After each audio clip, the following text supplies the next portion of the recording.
दोस्तों आज की इस वीडियो में हम जो पढ़ने वाले हैं basically we are going to study about the sources of history. In the previous lecture we have done with the introduction part.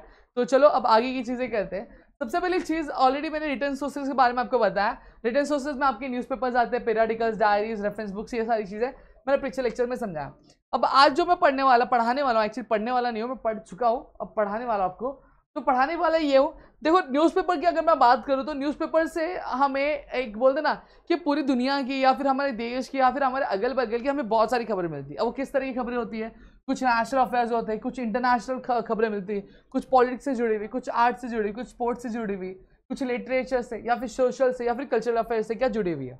अब न्यूज़पेपर अगर मैं बात करूँ तो देखो, जब कभी भी आप न्यूज़पेपर देखोगे ना, वहाँ पे जो मुद्दे लिखे होते हैं या फिर जो बातें की जाती है हमेशा हमेशा ध्यान रखना, हमेशा ह्यूमन राइट्स से रिलेटेड की जाती है। कभी आपको न्यूज़पेपर में ये देखने नहीं मिलेगा एक चुड़ैल थी जो एक बस के पीछे भाग रही थी और भागते भागते बस का एक्सीडेंट करा दी।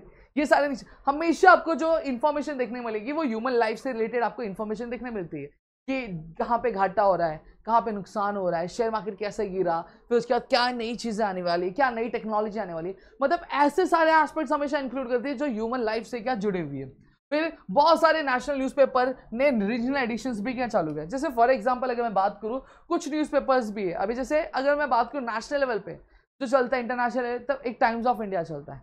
Times of India is completely a newspaper जो टोटली आपकी इंग्लिश लैंग्वेज में प्रिंट होती है, ठीक है। फिर वहीं पे अगर मैं थोड़े से आगे आऊँ तो टाइम्स ऑफ इंडिया का आपका आता है नवभारत टाइम्स। नवभारत टाइम्स एक ऐसा न्यूज़पेपर है जो पूरा हिंदी में है। फिर वहीं आता है महाराष्ट्र के लिए मराठा टाइम्स आता है।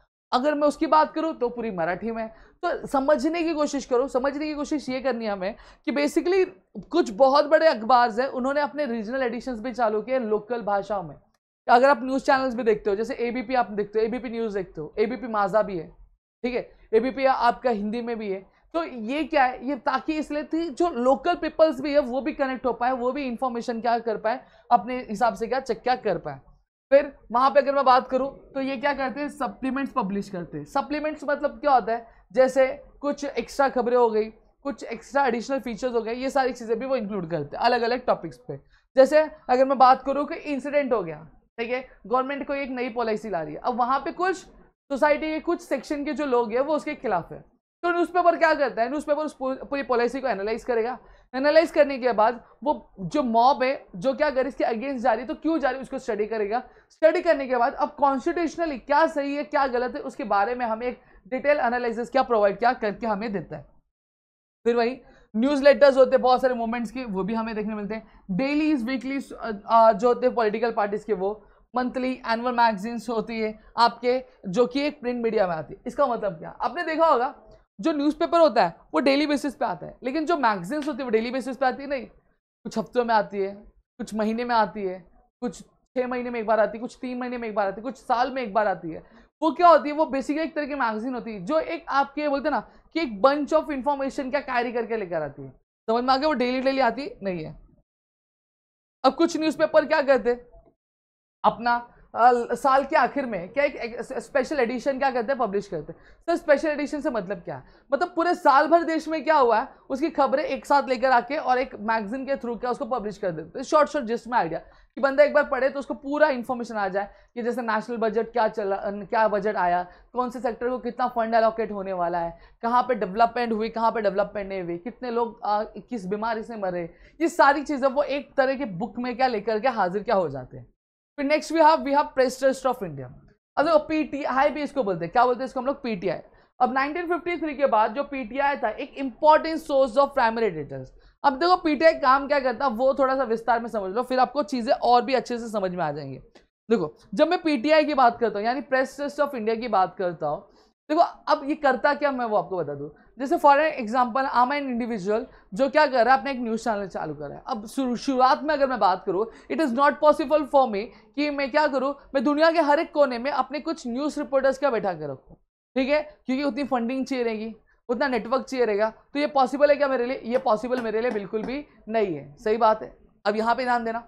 तो अब होता क्या है, अब press Trust of India basically ये सर्विस आपको प्रोवाइड करता है कि जहां पर आप क्या कर सकते हो, आप प्रेस ट्रस्ट ऑफ इंडिया का सब्सक्रिप्शन ले लो।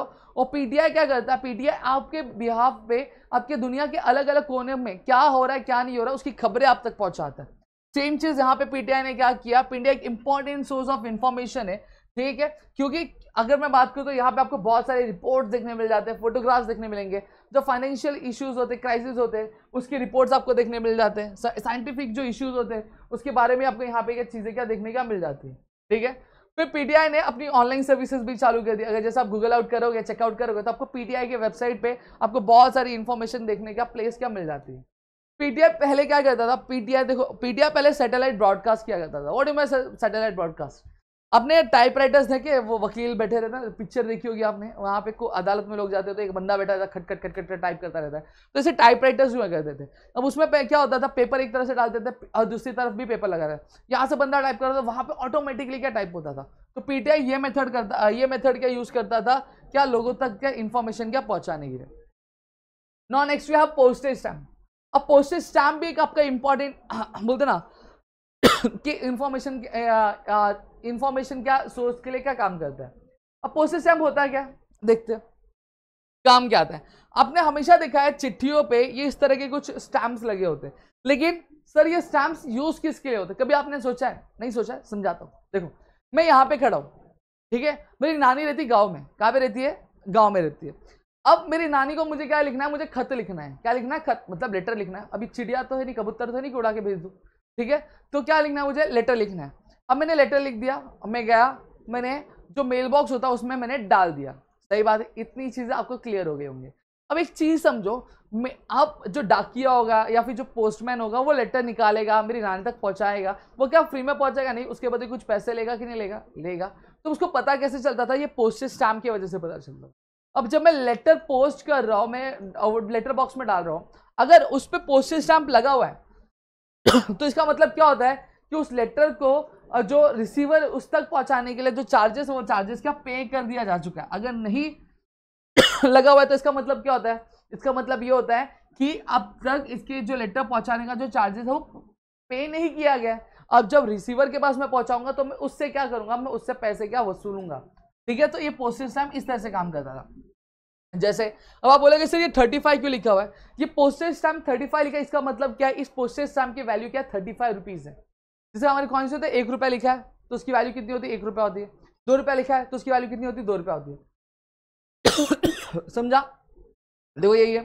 अब देखो रिटर्न सोर्सेज की अगर मैं बात करूं तो रिटर्न सोर्सेज पे क्या होता है, जनरली आप रीड कर सकते हो, आप पढ़ सकते हो और आपको इतिहास के बारे में पता चल जाएगा। लेकिन जब मैं पोस्टेज स्टैम्प की बात करता हूं तो पोस्टेज स्टैम्प में ऐसा नहीं होता। बात महात्मा गांधी जी की ये फोटो देखकर आपको क्या ही अंदाजा लगेगा, आपको कुछ नहीं अंदाजा लगेगा। आपको क्या करना पड़ेगा, आपको सबसे पहली चीज ये फोटो किस पीरियड की है, किस मोमेंट की, वो आपको पता लगाना पड़ेगा। और इसके लिए आपको एक बहुत ही बोलते ना एक ऐसा इंसान चाहिए जिसको बहुत ज्यादा नॉलेज हो, बहुत डिटेल नॉलेज हो उस ट्री के बारे में, वैसा इंसान चाहिए, ठीक है। तो वो इंसान आपको बता सकता है कि बेसिकली पोस्टेज स्टैम्प बताना क्या चाहता है कहना क्या चाहते हैं, समझ में आ गया। अब पोस्टेज स्टैम्प्स अगर मैं बात करूं तो बहुत अलग अलग वैरायटी के होते हैं, ठीक है, बहुत अलग अलग सब्जेक्ट्स के होते हैं, बहुत अलग अलग कलर स्कीम्स के होते हैं। अब पोस्टल डिपार्टमेंट जो होता है वो क्या करता है, स्टैम्प्स का इशू करता है अलग अलग थीम्स पे। जैसे पॉलिटिकल लीडर्स, जैसे हमारे माननीय श्री महात्मा गांधी जी है। फिर उसके बाद फ्लावर्स के होते हैं। फिर आपको अगर मैं बात करूँ, देखो एनिमल्स के आपको देखने मिल जाएंगे, बर्ड्स के आपको देखने मिल जाएंगे, कुछ इवेंट्स होंगे उसके देखने मिल जाएंगे। या फिर जब कभी भी किसी इवेंट को हुए सिल्वर जुबली हो जाती है उनकी तो दिखाया जाता है, रिलीज किया। गोल्डन जुबली हो जाती है तो, डायमंड जुबली होती है तो, या फिर किसी इवेंट को हुए 1 सेंचुरी मतलब 100 साल हो जाते तो 200 साल हो जाएंगे या फिर 300 साल हो जाएंगे। तो इस इवेंट पे पर्टिकुलरली इवेंट्स पे क्या किया जाता है, आपका जो पोस्टल डिपार्टमेंट होता है वो क्या करता है, आपका ये सेंड किया शेयर करता है। समझ में आ गया। तो यहाँ पे दोस्तों अगर मैं बात करूँ तो बेसिकली हमने यहाँ पे आपके 3 टॉपिक्स आज कवर कर लिए रिटर्न सोर्सेज वाले। बाकी आपके बचे हुए बाकी सोर्सेज के वो सारी चीजें हम हमारे नेक्स्ट लेक्चर में कवर करेंगे। आई होप सो आपको चीजें इतनी क्लियर हो गई होंगी और इसमें कुछ भी डाउट नहीं होगा। स्टिल अगर आपको कुछ भी डाउट है please do let me know in the comment section. हम आपके लिए उसके लिए वीडियो एक लेकर हाजिर हो जाएंगे। और ऐसी और वीडियोस के लिए चैनल को सब्सक्राइब नहीं किया तो चैनल को सब्सक्राइब कर लो, अपने दोस्तों से शेयर करो ताकि ऐसे और कई सारे वीडियोस हम आपके लेकर आ सके आपके अपने ग्रेट ट्यूटोरियल्स के यूट्यूब चैनल पे। दोस्तों जय हिंद दोस्तों।